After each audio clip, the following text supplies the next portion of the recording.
നമസ്കാരം. India America വ്യാപാര കരാർ അന്തിമമായെന്ന അവകാശവാദവുമായി അമേരിക്കൻ പ്രസിഡന്റ് ഡൊണാൾഡ് ട്രംപ് വീണ്ടും രംഗത്ത് വന്നിട്ടുണ്ട്.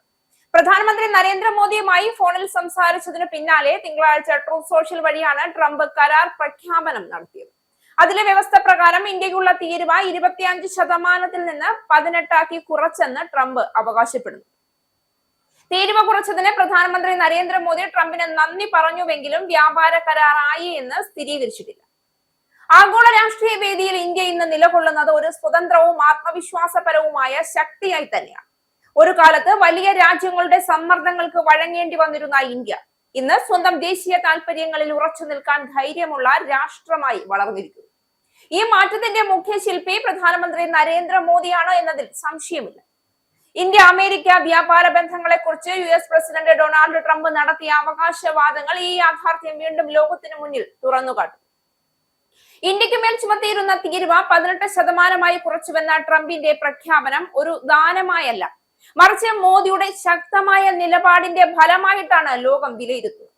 വ്യാപാര കരാർ അന്തിമമായെന്ന് ട്രംപ് അവകാശപ്പെട്ടപ്പോൾ അതിനെ ഔദ്യോഗികമായി സ്ഥിരീകരിക്കാതിരുന്ന മോദിയുടെ നിലപാട് ഇന്ത്യയുടെ വിദേശ നയത്തിലെ പക്വതയും ആത്മാഭിമാനവും വ്യക്തമാക്കുന്നു. വാക്കുകളെക്കാൾ പ്രവൃത്തിയെയും രാജ്യ താൽപര്യത്തെയും മുൻനിർത്തുന്ന ഇന്ത്യയുടെ പുതിയ നയമാണ് ഇവിടെ കാണുന്നത്. സമ്മർദ്ദങ്ങളോ വ്യക്തിപരമായ രാഷ്ട്രീയ പ്രചരണങ്ങളോ ഇന്ത്യയെ വഴിതെറ്റിക്കില്ല എന്ന സന്ദേശം മോദി ലോകത്തോട് ഉറക്കെ പറഞ്ഞു കഴിഞ്ഞു. തീരുവ കുറച്ചതിന് പകരമായി റഷ്യയിൽ നിന്ന് എണ്ണ വാങ്ങുന്നത് നിർത്താൻ ഇന്ത്യ സമ്മതിച്ചിട്ടുണ്ടെന്നും അത് യുക്രൈൻ യുദ്ധം തീർക്കുന്നതിന് സഹായകരമാകുമെന്നും ട്രംപ് പറഞ്ഞു. കൂടാതെ US-ന്റെ ഊർജ, സാങ്കേതിക, കാർഷിക മേഖലയിൽ നിന്ന് $50,000 കോടി ഉൽപ്പന്നങ്ങൾ ഇന്ത്യ ഇറക്കുമതി ചെയ്യുമെന്നും ട്രംപ് അവകാശപ്പെട്ടു. റഷ്യൻ എണ്ണ ഇറക്കുമതി നിർത്തുന്നതിന് പകരമായി US-ൽ നിന്നും വെനസ്വേലയിൽ നിന്നും കൂടുതൽ എണ്ണ ഇന്ത്യ വാങ്ങിയേക്കുമെന്നും പറഞ്ഞിട്ടുണ്ട്. അമേരിക്കൻ ഉൽപ്പന്നങ്ങൾക്കുള്ള തീരുവ പൂർണ്ണമായും ഇളവു ചെയ്യാനും തീരുവ ഇതര നിയന്ത്രണങ്ങൾ എടുത്തുകളയാനും ഇന്ത്യ സന്നദ്ധമായിട്ടുണ്ടെന്നും ട്രംപ് അവകാശപ്പെട്ടു.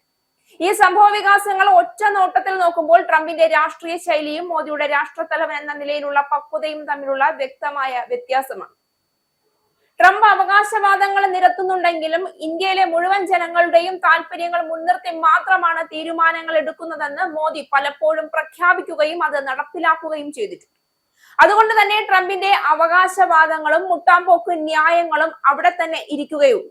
ട്രംപ് സമൂഹ മാധ്യമങ്ങളിലൂടെ സ്വന്തം നേട്ടമായി ചിത്രീകരിക്കാൻ ശ്രമിച്ച ഒരു വിഷയത്തെ മോദി രാജ്യത്തിന്റെ ദീർഘകാല താല്പര്യത്തിന്റെ ചട്ടക്കൂടിൽ വെച്ചാണ് സമീപിച്ചത്.